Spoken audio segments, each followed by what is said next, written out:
praise God for this opportunity to tell you the truth, to report, to react, and to make an appeal.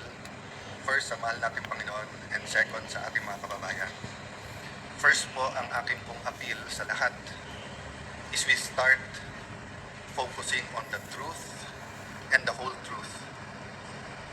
Half-truth, hindi pa rin po truth yun. So let me narrate the facts to you and let me tell you the truth. Magandang hapon po sa inyong lahat. First truth, hindi po magulo ang Senado. Ulitin ko po, hindi po magulo ang Senado, ginugulo po ang Senado. Iba po yung magulo, iba po yung ginugulo. So it has been confirmed, mismo pong yung Sergeant at Arms na inappoint ni Senator Soto, former Senate President, at mismong ang NBI Director ang nag-confirm na nung Lunes ay pinayagan yung NBI sa loob ng Senado para po arestuhin si Senator Bato. Makikita nyo ang intensyon din po ay huwag po siyang pabotohin. Yung po ang intensyon. Kung ang intensyon lang po ay arestuhin siya, pwedeng mahinahon na umakyat sa session hall, magpaalam, at saka iserve ang warrant. So fact number 1, katotohanan number 1, nakakalat yung mga NBI sa Senado noong Monday para pigilan si Senator Bato na bumoto. Fact number 2, masasabi ko na pong fact to ngayon kasi po nagawa na namin. Fact number 2, hindi totoo po ang propaganda ng dating majority, ngayon ng minority. Yung propaganda po ng mga dean of the law schools, and I'm asking these deans to issue an apology. Ang naniwala po sila sa propaganda. Let me correct myself ha. Naniwala sila sa propaganda. Yung propaganda is that the new majority is here to stop the impeachment. We received the impeachment sa gitna ng kaguluhan Wednesday night. I signed the letter yesterday, sent it to the House of Representatives. Na-receive na po nila at nakalagay sa sulat na ayon po sa rules ng Senado kasama sa order of business sa Monday, and kung walang magre-question ng rules at sa aming caucus nag-agree walang magre-question ng rules ng impeachment rules sa hanay po ng majority o sa aming pong 13, therefore we can already convene as an impeachment court on Monday. So lahat po ng kinakalat nila na ito po'y lahat na nagaganap para protektahan lang po ang isang tao ay hindi katotohanan. Hindi po kami magko-convict dahil lang po sa politika. Hindi rin po kami mag-a-acquit dahil sa politika. Impartial impeachment trial ang nasa konstitusyon. Yun po ang balak naming gawin. So truth number 1, NBI ang lumusok at pumasok sa Senado at nakipaghabulan sa isang senador kahit pwedeng hintayin na lang sa session hall or sa office of the Senate President. Fact number 2, ginugulo nila kasi nasira yung kanilang narrative. So fact number 2, pwede nang mag-umpisa sa Monday ang impeachment trial. Ako nga'y medyo nababahala kasi baka gamitin yung issue na to para maraming magsalita sa Monday tapos sa amin ibabalandra kung bakit may delay sa impeachment. Fact number 3, kinausap, inimbita ko sa opisina ko, sabi ko pwede pa siya magsama, pero pinili niyang mag-isang pumunta sa office. We had a number of senators there, and sinabi po ni NBI Director, he will follow the Senate and he will not arrest sa loob ng Senado. We told him to submit the warrant para makita namin. Sabi niya nung Lunes, Tuesday niya isasubmit kasama ang sulat. Pinayagan namin iuwi niya yung 10 operatiba niya, agents niya, with the condition na ibibigay niya yung spot report. Hanggang kahapon po hindi binibigay. Ang alam ko hanggang today hindi binibigay. Pangatlo po, sabi niya, hindi siya kikilos, hindi niya pakikilusin ng NBI nang walang coordination sa amin. Wednesday morning pa lang po, may reports na po kami na naglalabas-pasok po ang mga NBI agents. Naka-alert na po kami ng Wednesday. Pagdating po ng hapon ng Wednesday, paulit-ulit sinasabi po sa akin na meron pong NBI agents na naka-full tactical gear. Ibig sabihin po, naka-uniforme, may vest, may mahabang armas na nasa GSIS. Nagbigay ng contact person si NBI Director Magibag. Tinawagan namin yon at sinabi niya, pinapaabot ni Direktor, walang NBI sa Senate, walang NBI sa GSIS. Nung hapon, umakyat sa akin si General Mao at nagsabi po sa akin na may nangyayari sa mga pinto at yung GSIS ay nagsasara ng mga pinto at nagsasabing kahit senador po ang dadaan doon ay kailangan inspeksyonin.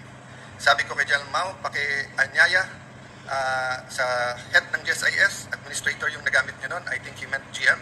Sabi ko, I'm willing to talk to him very calmly, please call him. The next thing I knew, meron na daw mga armado doon. I asked them to call NBI ulit. Sinabi na naman nila na wala. Samantalang kitang-kita na ng mga nakasuot ng NBI. The next thing we knew, may mga putukan na at akala po namin yan ay mga fireworks. Nagpuputukan na pala po sa baba. Still, they were denying that NBI yon. Kahit na yung mismong winarningan nila ay nagsabing NBI sila. So please look at the context. Alam natin under siege nung Monday o nasa loob ng Senado ang mga NBI. Alam po natin na nakipaghabulan sila. Kina-justify pa dahil ito daw po ang paraan na mag-arrest. Pagkatapos pinangako sa amin na wala daw pong NBI sa paligiran. Nandun na po Marines, nandun po PNP, libo po ang PNP sa labas, naging very transparent kami. Nakiusap kami na walang baril sa loob ng Senado. Tingnan nyo po lahat ng video. So nung nangyari na po yun at hindi na po namin alam kung sino kakausapin dahil nagkaibitan na sa loob ng kwarto ang bawat isa, ginamit natin Facebook. Ang sumagot po ay si Secretary ng Interior na si John Vic Remulla. Dumating siya, sabi niya, please allow the police inside. Nag-usap kami, sinabi niya, secure kagad, I'll be there in 10 minutes, secure the CCTV. Agad kong sinabi, kay as soon as nakaakit na po si Sergeant at Arms Mao, sabi ko, secure the CCTV room, huwag niyong gagalawin. Pagdating ng mga police, make sure you have 2 copies, isa sa kanila, isa sa amin, para hindi po matamper. Yun din po pinag-uusapan ng ibang senador sa loob ng room. So nung sinabi po ni Jinggoy na itago, ang ibig niya sabihin, make sure walang makakuha kung hindi po yung police. At sinagot siya nun, kung tinuloy yung video na yon, may sumagot na nakasecure na po. As soon as Secretary Remulla came, the first thing he did was kamustahin kung okay kami, kung secured yung mga senador. Then tinanong yung CCTV and then nagpaalam kung pwede i-sweep floor by floor at pumasok yung iba pang police. Technically, I could have said it was under Senate jurisdiction. But he gave me his word and he followed his word that this will be a investigation that is independent. So dalawa po, joint investigation to. Lahat po ng CCTV agad binigay. Pangalawa po, lahat ng crime scene hindi po namin tinago. In fact, sa GSIS hindi kami makapasok, pulis lang. Kaya bago umuwi si Secretary Remulla at si Chief PNP Nartates, hiningi ko na makapasok din po. Kasi nung una, inalalabas ang narrative ng iba na wala daw putok from the other side.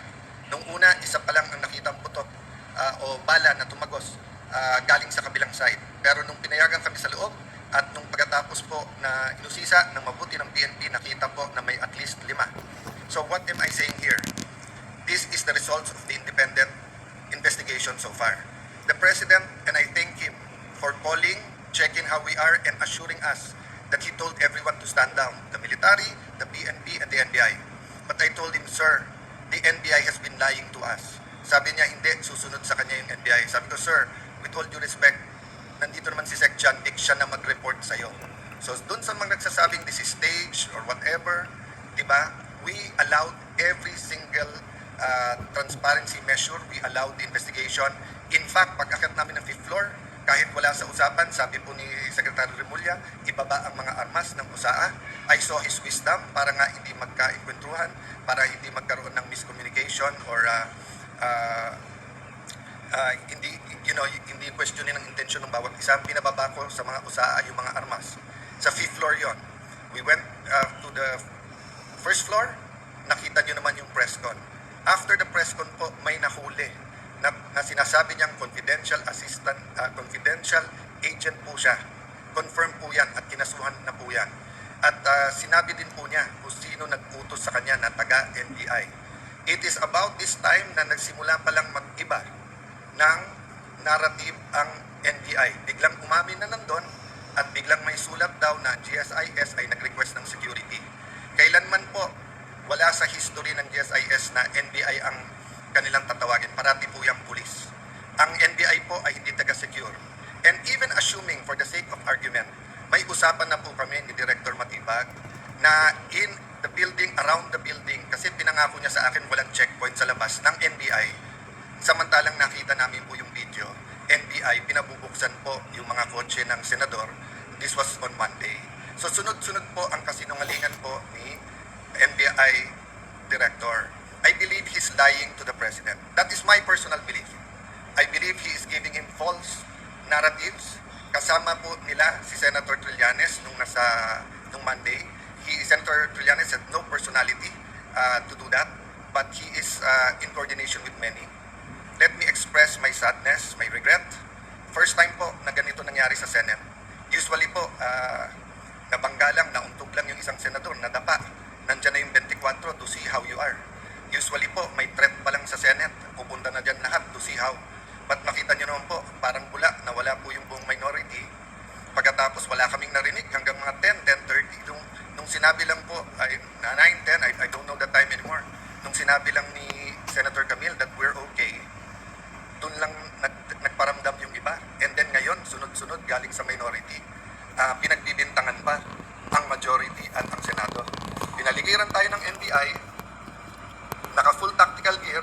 When we defended ourselves sa Senado, sasabihin nyo pa nakakalungkot at magulo ang Senado. Nakakalungkot po because never nangyari to sa institusyon ng Senado. Even po yung mga kapatid natin sa kaliwa, sa progressive group, nandyan po ako nung Batasan 5, hindi natin pinayagan na arestuhin kayo dyan sa loob. Kasama ko pa ho si Senator Lacson noon na binisita kayo. Binigay namin ang moral support. So alam nyo po anong ibig sabihin po ng courtesy ng huwag mag-aaresto sa Batasang Pambansa or dito po sa Senado. Having said that po, there are different issues na sinagot ko na sa inyo. But I'm going live today because I heard the Ombudsman will do an independent investigation. That is good news. But I also heard that he issued a suspension against General Mao. Assuming for the sake of argument that it is a valid suspension and the reason is preventive suspension para hindi magulo yung investigation. Number one, there is a duty to inform us so that we can replace, so that we can make sure na safe ang Senado. Remember, the impeachment is going to start on Monday. So how can we secure and make sure matuloy at hindi na naman kami guluhin tapos kami na naman ang pagbibintangan? Number two, bakit po, and I like to honor and express, diba, that in my dealings with the Ombudsman, Boying Remulla, it has always been with respect. We many times disagree, but he, to me, had an open mind. We disagree in legal, but he listened. If he disagree, he disregards. If he agrees, so let me just appeal to the Ombudsman, suspend also the NBI Director, because he is more a suspect than General Mao dito. We do not want to set a bad example in the independent investigation, and we do not want to put the Senate in harm's way. If we tell the OSAA, the Marines, the PNP who are all there, that pagka may armed men all around the Senate, we cannot defend ourselves. Sino po sa inyo, mga kababayan, pag may winorningan na kayo na wag na kayong lumapit sa bahay namin, lumapit sila naka-full tactical gear at meron pong mahabang armas. Sino sa inyo hindi magve-verbal warning na umatras na kayo? At pag hindi po kayo umatras, sino sa inyo ang hindi magwa-warning shot? At ine-expect nyo kaya nga warning shot ay aalis at uuwi na sila. Pero ano po ang naging reaksyon? Bumaril po paloob ng Senado. It is the first time, ang alam ko lang po may barilan sa Batasan nung kudeta. I don't remember now if that was 87 or 89. And I don't even know if it was inside the Batasan. Pero it is the first time na Senado babarilin sa loob ng Senado. Lahat po ng Senate media were in the second floor. They have footages po. The investigation can be done independently. I have held off from the Senate investigating ourselves. Diba? We can also investigate. But I don't want this to be political. I want it to be calm. I want to respect yung sinabi ng Presidente. And I assume, good faith, I assume he was telling me that based on the information he had at that point. I take offense that the Executive Secretary posted in his Facebook na stage without waiting for the investigation. Hindi ako nakatanggap ng tawag sa kanya na kamusta na mga senador, kamusta kayo? family and some people, I will not be emotional in this broadcast, but ito lang po ang pahatid ko po sa lahat ng executive department. Kung anak niyo po kaya yung nandun, kung asawa niyo po kaya yung nandun, yung mga anak ni Joel Villanueva, haven't they suffered enough kahit na sunod-sunod ang false narratives niyo sa kanila? What do you think they felt when they thought na baka hindi makalabas ng buhay yung kanilang tatay? Si Camille, bata pa, kakapanganak lang, di ba, few months ago. Nandun po, naipit sa loob, hindi malaman kung anong gagawin. My sister, she's healthy, she's beautiful, but she's not a teenager. If she had a heart attack, anong gagawin nyo? Yung staff ko na legal, hindi political yung mga yon. Hindi marunong sa politika, they just joined me this term. Traumatized silang lahat. Sabihin nyo may mali na mag-warning shot. Sige na po, may mali. So ang sagot po ng NBI, kung may mali ang Senado, barilin ang mga Senado. Kayo po sa minority, mas importante sa inyo ang 2028. Kayo po sa minority, mas importante sa inyo ang 2028. Mas importante sa inyo ang Senate presidency. Kaso sa buhay ng mga kasamahan nyo. O sige, tanggapin ko na yun. Tanggapin ko na kung meron utak pulbura, meron din utak politiko, but you're willing to see the Senate that way, and you're willing to join the narrative, to flip the narrative, to say that since I got there, magulo ang Senate. Why? Kailan naging crime ang magpalit ng Senate President? Sino ba nagpapasok ng NBI kaya nagkagulo nung Monday? Hindi ba si Senator Soto? O, sino ba nagpadala ng NBI nung Wednesday kaya nagkagulo? Hindi ba si Director Matibag? Sino nag-utos sa kanya? I believe the President told him to stand down. But anyone below the President could have said, no, ako sundin mo, tumuloy kayo doon. He could have called me and tell me na huwag kayo maalarma, nandyan. When my sister called, ano sinabi niya? When Senator Loren, he kept on denying. Nung sinabi ng sister ko from the back, kasi hindi na namin malaman nangyayari, do your job.